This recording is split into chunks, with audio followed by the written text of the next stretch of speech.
ये हमारे देश के लिए गर्व की बात है। और पहलगाम की घटना से सबसे ज़्यादा अगर प्रभावित हुई थी तो महिलाएं प्रभावित हुई, क्योंकि उसमें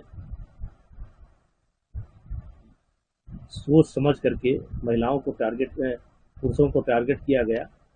और यहाँ तक कहा गया, जब कुछ महिलाओं ने कहा कि मुझे भी मार दीजिए, तो उन्होंने कहा जाकर के आपको इसलिए छोड़ दिया है कि आप मोदी से जाकर के बताइए।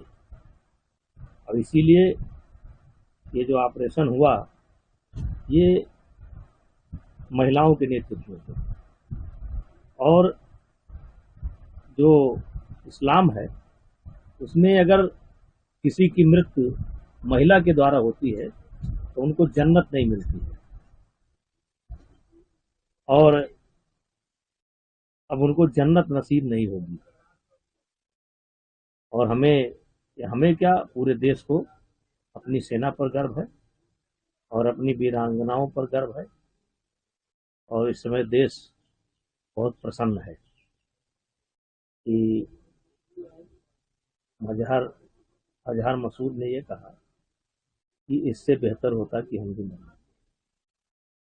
तो थोड़ी देर के लिए ही उनके समझ में आया होगा कि परिवार होता क्या है, और जब किसी का परिवार इस तरीके से बिछड़ता है तो उसको क्या दर्द होता है।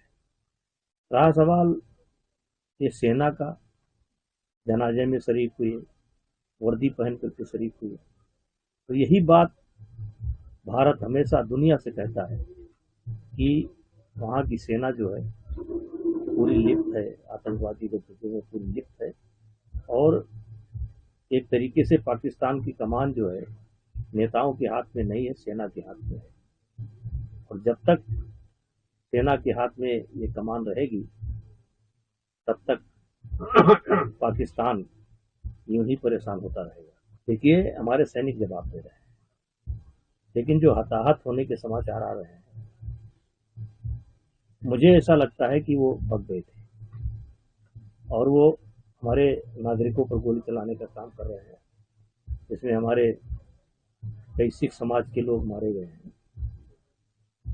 मुझे उम्मीद है कि भारतीय सेना इसका बदला भी चुन चुन करके लेगी। ये छिटपुट जो लोग विरोध कर रहे हैं, उनके विरोध से कुछ नहीं होता, क्योंकि सिंदूर ही छीना गया। और इसलिए ऑपरेशन सिंदूर नाम दिया गया। और जिसने भी नाम ये दिया, हम समझते हैं कि प्रधानमंत्री जी ने ही शायद ये नाम दिया।